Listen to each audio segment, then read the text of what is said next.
tentang prinsip pasca panen. Yaitu pertama pencucian. Pencucian dilakukan dengan tujuan menghilangkan kontaminasi kotoran baik secara fisik, kimia, atau biologi. Kemudian karing.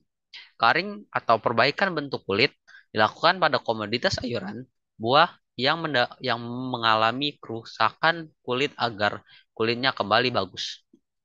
Kemudian sortasi. Sortasi adalah memisahkan komoditas berdasarkan mutu atau kualitas. Kemudian pelilinan. Pelilinan dilakukan dengan tujuan menghambat respirasi dan transpirasi untuk menjaga kesegaran buah dan sayur. Kemudian penghilangan warna hijau atau degreening. Degreening dilakukan untuk menyeragamkan warna dan menjadikan warna buah dan sayur lebih khas. Yang terakhir, pengemasan. Pengemasan dan pengepakan dilakukan pada buah atau sayuran yang akan disimpan atau dikirim. Kemudian, kualitas simplisia. Kualitas simplisia yang baik tidak mengandung zat kimia yang berbahaya, tidak berjamur, dan berbau khas segar.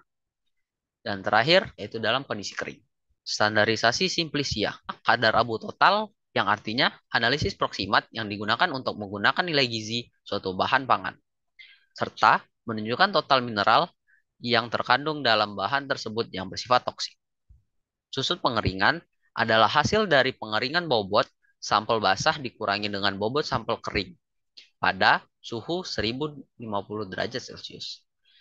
Kadar larut asam adalah zat yang tertinggal bila suatu sampel bahan makanan dibakar sempurna di dalam suatu tungku pengabuan.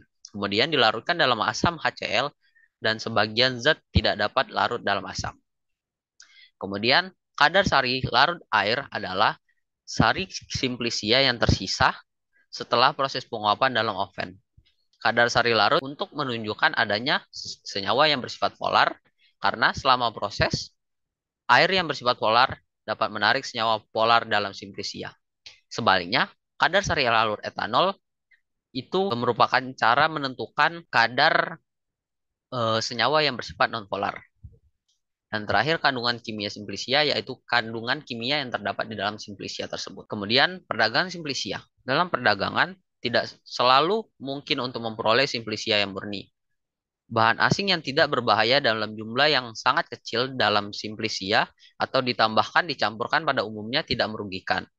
Simplisia nabati harus bebas dari serangga, fragmen hewan atau kotoran hewan. Kemudian persyaratan simplisia nabati dan simplisia hewani diberlakukan pada simplisia yang diperdagangkan. Sini saya akan menjelaskan variasi fitokimia. Jadi variasi fitokimia yang pertama adalah alkaloid. Jadi alkaloid ini memiliki efek biologis. Dari alkaloid juga sangat beragam, yakni memiliki khasiat untuk menjaga kesehatan dan ada juga yang beracun berupa kafein. Selanjutnya adalah flavonoid. Flavonoid dapat ditemukan di banyak tanaman pangan seperti bumbu masakan, buah, sayur, dan juga minuman seperti kopi dan teh. Selanjutnya adalah terpenoid. Terpenoid merupakan senyawa karotenoid yang berguna untuk menjaga kesehatan mata. Tidak hanya terdapat dalam wortel, namun juga ada beberapa sumber karotenoid lain, yaitu seperti dalam kangkung, yang memiliki kadar karotenoidnya yang tinggi. Selanjutnya adalah fitosterol. Fitosterol didapat dari serelia, kacang-kacangan, biji wijen, dan juga minyak nabati. Senyawa ini memiliki sifat anti kanker yang dapat menghambat pertumbuhan tumor secara langsung. Selanjutnya adalah senyawa organosulfur. Ini merupakan senyawa fitokimia yang banyak terdapat di bawang-bawangan.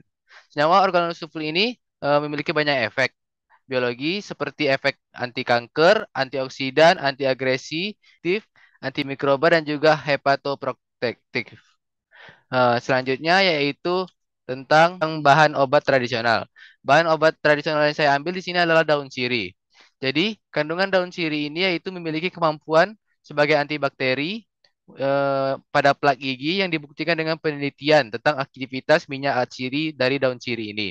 Hasilnya yaitu menunjukkan bahwa minyak sirih dari daun sirih ini dengan konsentrasi 0,25% menunjukkan adanya daya antibakteri dan dalam pasta gigi menunjukkan daya antiseptik dimulai pada konsentrasi 0,5%.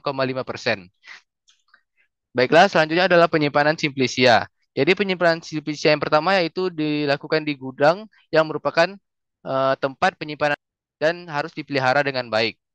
Selanjutnya adalah pada ventilasi udara yang baik ya, dan harus bebas dari kebocoran atau kemungkinan masuk air hujan. Selanjutnya penyimpanan simplisia pada suhunya tidak melebihi dari 30 derajat Celcius.